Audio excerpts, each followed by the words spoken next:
মৰমৰ ছাত্ৰ-ছাত্ৰীসকল আশা কৰোঁ যেটো তোমালোকৰ টেলেন্ট এক্সাম হৈ গ'ল এই এক্সামটো সকলোৰে ভাল হৈছে ছাত্ৰ-ছাত্ৰীসকল ইতিমধ্যে মই এনসাৰ কিউ দি দিছো আৰু দুই এটা পাৰ্ট বাকি আছে সেইটো মই দি দিম এতিয়া কথাটো হৈছে ৰিজাল্ট কেতিয়া দিব এটা ডাঙৰ কথা ইম্পৰ্টেন্ট এটা তোমালোকৰ প্ৰশ্ন সুধিব লগাও প্ৰশ্ন কাৰণ আমি যেতিয়া এটা পৰীক্ষা দি আহো তাৰ পিছত ৰিজাল্ট এটা বিচাৰোৱে তাৰ লগতে তোমালোকৰ প্ৰাইচ কি থাকিব কোন সকলে পাব কিমান পাৰ্সেন্টেজ পালে হ'ব এনেকুৱা বিষয়ত মই তোমালোকক কেইটামান কথা ক'বলৈ ওলাইছো অৰ্থাৎ তোমালোকে সুধি থকা প্ৰশ্নৰ দৰকাৰী প্ৰশ্ন ছাত্ৰ-ছাত্ৰীসকল টেলেন্ট সাৰ্চ এক্সাম তোমালোকে বৰ ধুনিয়াকে গুৰুত্ব সহকাৰে দিছে আৰু সেই কাৰণে পৰীক্ষাটো ভাল হৈছে এতিয়া তাৰ আগতে মই আৰু এটা পৰীক্ষাৰ বিষয়ে কম যেটো পৰীক্ষা তোমালোকে অনলাইন কৰিছা যিসকলে তেওঁলোকেও ভালদৰে পঢ়া এনএমএছ পৰীক্ষাটো টেলেন্ট সাৰ্চ এক্সামত কৈ পোৱাৰ চান্স বেছি থাকে আৰু ইয়াতকৈ যথেষ্টখিনি পইচাৰ বেছি পোৱা যায় আৰু এই পৰীক্ষাটোত বহুতে পাস কৰাৰ চান্স থাকে কাৰণ 2411টা সিট আছে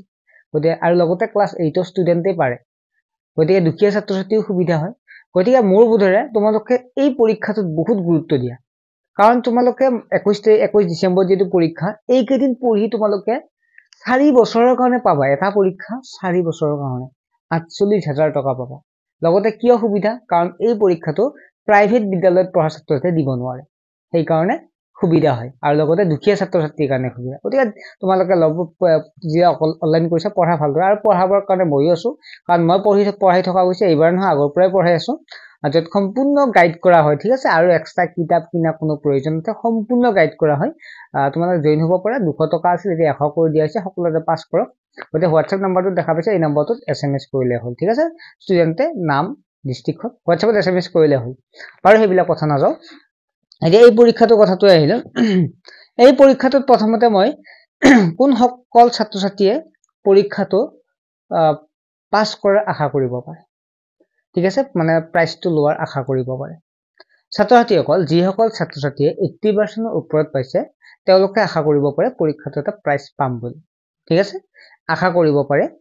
আৰু লগতে পৰীক্ষাটোত তোমালোকৰ প্ৰাইচও আছে প্ৰাইচ কেনে ধৰণৰ ক্লাছ 8 9 আৰু 10 তিনিটাৰ কাৰণে বেলেগ ধৰণৰ প্ৰাইচ আছে কেনেকুৱা ধৰণৰ প্ৰাইচ বুলি ক'লে 8ৰ কাৰণে কি আছে 8ৰ কাৰণে তিনিটা পজিশন আছে ষ্টেট ওয়াইজ এটা তিনিটা পজিশন মানে অকল তিনিজন লৰাই দি পাব তেনেকুৱা নহয় তিনিটা পজিশন বুলি কওঁতে বহুতেও পাব পাৰে একে নম্বৰ যদি পায় বহুতে তেতিয়া পজিশন বেলেগ হ'ব পাৰে আমি যদি চাও ক্লাছ 8ৰ ফাৰ্স্ট পজিশন পাইছিল 5 জন ছাত্ৰ-ছাত্ৰীয়ে মানে 8 9 10 মিলি ঠিক আছে ওকে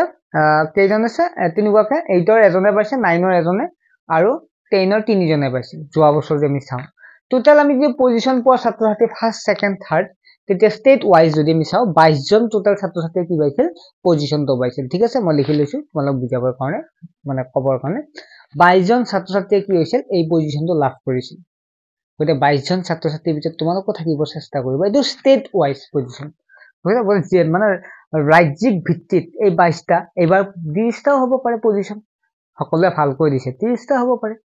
কি প্ৰবলেম আছে গতিকে তোমালোকে এটো এটা আশা কৰিব পাৰে যিসকলে 80% ভাল হৈছে বেছি ভাল হৈছে নেক্সট হৈছে যিসকলে মানে এই 30টাৰ ভিতৰত বা 22টাৰ ভিতৰত বা যেটা পজিশনে নহওক কেতিয়াও কমিব পাৰে বাঢ়িব পাৰে এটো কথা নাই এই পজিশনৰ ভিতৰত ধৰল পোৱা নাই তেতিয়াও হতাশ হ'ব নোৱাৰে নালাগে ডিস্ট্ৰিক্ট ওয়াইজ পজিশনো দিয়া হয় কেনে ধৰণৰ ডিস্ট্ৰিক্ট ওয়াইজ পজিশন প্ৰতিখন ডিস্ট্ৰিক্টৰ পৰা পজিশন থাকে আৰু first position second position third position আকৌ মই কৈছো ফাৰ্স্ট পজিশন ক্লাছ 8 9 10 ৰ 8ৰ এক্সট্ৰা 9ৰ এক্সট্ৰা 10ৰ এক্সট্ৰা গতে ফাৰ্স্ট পজিশনত ডিস্ট্ৰিক্ট ওয়াইজ 10টাই পাব পাৰে সেকেন্ড পজিশনত 5টাই পাব পাৰে থাৰ্ড পজিশন এটাই পাব পাৰে তেনেকুৱাকে যদি চাও তেতিয়া হলে ইয়াতো ভালে খিনি ষ্টুডেন্টে পজিশন পাব পাৰে ঠিক আছে ডিস্ট্ৰিক্ট ওয়াইজ আৰু এটা ডিস্ট্ৰিক্ট ওয়াইজ ষ্টুডেন্ট বিলাকক কি কৰা হ'ব এটা ফকত ধন দিয়া হ'ব এটা আমি টকাটো যদি চাও তেতিয়া হলে যেটা আমি শুনা বহুত আমি জ্ঞানৰ কাৰণে পৰীক্ষাটো দিছি হয় কিছু আমি অলপ পইচাৰ পালেও আৰ্থিকভাৱে আমি হকাহ পাও যদি ফাৰ্স্ট পজিশন পাই যদি 5 জনে পাই 5 জনে যদি 6 জনে পাই 10 জনেও পাব পাৰে তেতিয়া হলে ফাৰ্স্ট পজিশনত আছে 10000 টকা ঠিক আছে যিসকল ছাত্ৰই ফাৰ্স্ট পজিশন পাইছা তোমালোকে মানে ভাল হৈছে বেছি পৰীক্ষা 10000 টকা এটা পাম বুলি ভাবি থোৱা ঠিক আছে কি আনিম হেতু ভাবা হয় নহয় নেক্সট সেকেন্ড পজিশনে পাব 8000 টকা এটাই নহয় যেইটাই পাই সকলোৱে 8,000 কে পাব সেকেন্ড পজিশন থাৰ্ড পজিশনে কিমান পাব থাৰ্ড পজিশনে পাব কিমান থাৰ্ড পজিশনে পাব 6,000 টকা ঠিক আছে ফাৰ্স্ট সেকেন্ড থাৰ্ড এই পজিশনে কিমান পাব স্টেট ৰেংক স্টেট ওয়াইজ আমি কিমান পাব স্টুডেন্ট বিলাকে 8,000 10,000 8,000 6,000 এতিয়া ডিস্ট্ৰিক্ট ওয়াইজ হে ধৰা দৰং ডিস্ট্ৰিক্টৰ কথা কলো যে দৰং ডিস্ট্ৰিক্টৰ আকৌ কি হ'ব পজিশন থাকিব ফাৰ্স্ট পজিশন ধৰা হল দুটাই পালে সেকেন্ড পজিশন তিনিটাই পালে থাৰ্ড পজিশন পাঁচটাই পালে বা দুটাই পাব পাৰে তেনেকুৱাকে যদি চাই তেতিয়া হলে first position second position third position এই গিটাও আমাৰ যেটো ডিস্ট্ৰিক্ট একাডেমিক কাউন্সিল আছে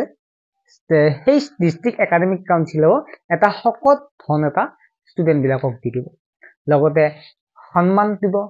ঠিক আছে প্ৰমাণপত্ৰৰ জৰিয়তে তোমালোকক সকলো আগত মৰম কৰিব গতে এটোৱে ডাঙৰ কথা হয় না তোমালোকে এতিয়াৰ পৰা যদি আনৰ আগত যদি 10 জনৰ আগত যদি তোমালোকে থিয় হ'ব পাৰা তেতিয়া হলে হেতু বৰ ডাঙৰ কথা হয়নে গতে হেনিকুৱা তোমালোকৰ মা দেউতাৰো ভাল লাগিব গতিকে সেই কাৰণে তোমালোকে যিকোনো পৰীক্ষাত দিব চেষ্টা কৰিবা লগতে তেনেকুৱা 9 ৰ 10 ৰ সকলো এনেকুৱা কেদিতে ৰিজাল্টৰ কথা আমি যোৱাবাৰ ৰিজাল্ট 31 ডিসেম্বৰ পৰীক্ষা হৈছিল ৰিজাল্ট দিছিল 10 জুন যোৱাবাৰ আৰু এইবাৰ আমি সম্পূৰ্ণ লিংক কৰিলে নহব যোৱাবাৰ কিবা প্ৰবলেমৰ কাৰণে তে ৰিজাল্টটো দেৰি কৰি দিলে গতিকে আমি যদি এইবাৰ ৰিজাল্ট চাও তেতিয়ালে কেতিয়া মানে দিয়াৰ সম্ভাৱনা আছে যে চাও তেতিয়ালে তোমালোকে 3-4 মাহ মান ওয়েট কৰিব লাগিব আৰু চেনেলত জনাই দিম তেতিয়া ৰিজাল্ট দিয়ে চেনেল যি কোনো পৰীক্ষাই আমি চেনেলৰ জৰিয়তে কি ৰিজাল্ট দিয়া যায় গতিকে ছাত্ৰ-ছাত্ৰীসকল তোমালোকে ভালদৰে পঢ়া আৰু কৈ চাও ক্লাছ 9 ৰ টিউচন কৰি থকা হৈছে এই টিউচন লবৰ কাৰণে তোমালোকে মাত্ৰ 100 টকা বছৰিকা পৰীক্ষালৈকে পঢ়িবা 9 আৰু 10 ৰ কাৰণে কি হয় মেট্ৰিক আহিল গতে পিডিএফ বিলাক প্ৰস্তুত কৰা হৈছে পিডিএফ বিলাক সম্পূৰ্ণ পাই যাবা এটা গ্ৰুপ আছে গ্ৰুপত দিয়া হ'ব আৰু এইটোটো একদম ভাল সুযোগ ছাত্ৰ-ছাত্ৰী যিসকলে অনলাইন কৰিছা যিক কিছুমানে গম নাপালে বহুত মিছ হৈ গল টেট গুছি গল যিসকলে অনলাইন কৰিছা এতিয়াৰ পৰা ভালদৰে পঢ়া যদি আমাৰ ক্লাছত জয়েন হোৱা চিন্তাই কৰিব নালাগে ক্লাছত জয়েন হোৱা নোহোৱা কথা নাই কিন্তু ভালদৰে পঢ়ি এই স্কলাৰশ্বিপটো ল'বলৈ চেষ্টা কৰা এনএমএমএছ পৰীক্ষা বুলি ছাত্ৰ-ছাত্ৰীসকল আজি খিনি আছিল কিবা অসুবিধা থাকিলে তোমালোকৰ কিছু কমেন্ট পাই মই কৰিলো আৰু মোৰ উদ্দেশ্য ছাত্ৰ-ছাত্ৰীক উপকৃত কৰা কিছু হলে উপকৃত হ'ব ঠিক আছে বাই চেনেলটো সাবস্ক্ৰাইব কৰিবা তোমালোকে কৰিছা মৰমো কৰিছা আৰু অলপমান শ্বেয়াৰ কৰি দি দিবা ঠিক আছে বাই